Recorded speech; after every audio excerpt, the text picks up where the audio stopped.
যেহেতু আপনাদের pay scale নিয়ে আমাদের অর্থমন্ত্রী সংসদে বক্তব্য দিয়েছেন, আশা করি যে আপনাদের পে স্কেল বাস্তবায়ন হবে। সরকারি চাকরিজীবীদের দীর্ঘদিনের প্রত্যাশিত নবম জাতীয় পে স্কেল বাস্তবায়নে দ্রুত এগোচ্ছে সরকার। আন্তর্জাতিক মুদ্রা তহবিল IMF এর সময় পিছিয়ে দেওয়ার পরামর্শ গ্রহণ না করে আগামী অক্টোবরে অনুষ্ঠিতব্য IMF এর বার্ষিক সভার আগেই নতুন বেতন কাঠামো কার্যকর করার লক্ষ্যে প্রস্তুতি জোরদার করা হয়েছে।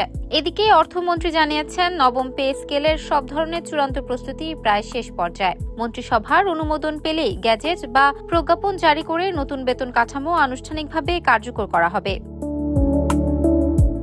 সরকারি কর্মকর্তা কর্মচারীদের জন্য সর্বশেষ অষ্টম জাতীয় পে স্কেল কার্যকর হয়েছিল 2015 সালে। পরবর্তীতে প্রতি বছর 5% হারে ইনক্রিমেন্ট দেয়া হলেও কোনো নতুন স্কেল দেয়া হয়নি।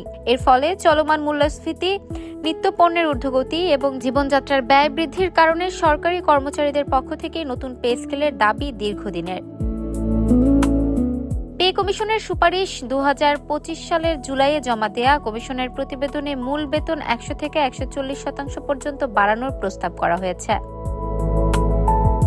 সর্বনিম্ন মূল বেতন 8,250 টাকা থেকে বাড়িয়ে 20,000 টাকা এবং সর্বোচ্চ মূল বেতন 78,000 টাকা থেকে বাড়িয়ে 1,60,000 টাকা করার সুপারিশ করা হয়েছে।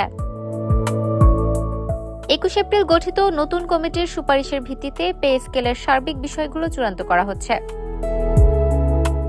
স্বাধীনতার পর থেকে দেশে এখন পর্যন্ত 8টি পে স্কেল বাস্তবায়ন করা হয়েছে।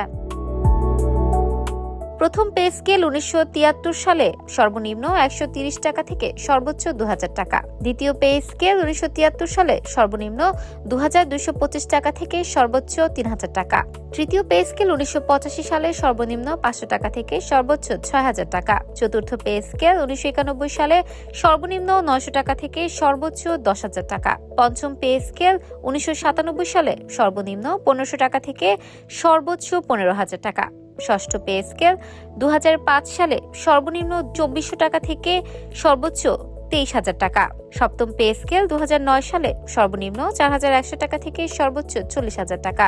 অষ্টম পে স্কেল 2015 সালে সর্বনিম্ন 8,250 টাকা থেকে সর্বোচ্চ 78,000 টাকা।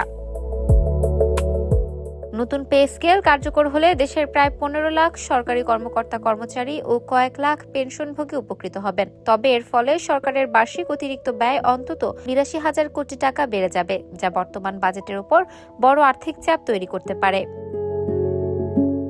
বাজেট ঘাটতি ও মূল্যস্ফীতি নিয়ন্ত্রণের স্বার্থে IMF বাস্তবায়ন অন্তত 2 বছর পিছিয়ে দেওয়ার পরামর্শ দিয়েছিল। IMF এর পরামর্শ গ্রহণ না করে প্রধানমন্ত্রীর কার্যালয়ে আয়োজিত উচ্চ পর্যায়ের বৈঠকে পে স্কেল বাস্তবায়নের সিদ্ধান্ত বহাল রাখা হয়েছে। প্রয়োজনে ধাপে ধাপে এটি বাস্তবায়ন করা হবে। কয়েক সপ্তাহের মধ্যেই প্রস্তাবটি মন্ত্রিসভায় উঠতে পারে। মন্ত্রিসভার অনুমোদন শেষে গেজেট জারির মাধ্যমে এই নতুন বেতন কাঠামো কার্যকর হবে। দীর্ঘদিনের অপেক্ষার পর নবম জাতীয় পে স্কেল বাস্তবায়নের উদ্যোগ সরকারি কর্মকর্তা কর্মচারীদের জন্য স্বস্তির বার্তা।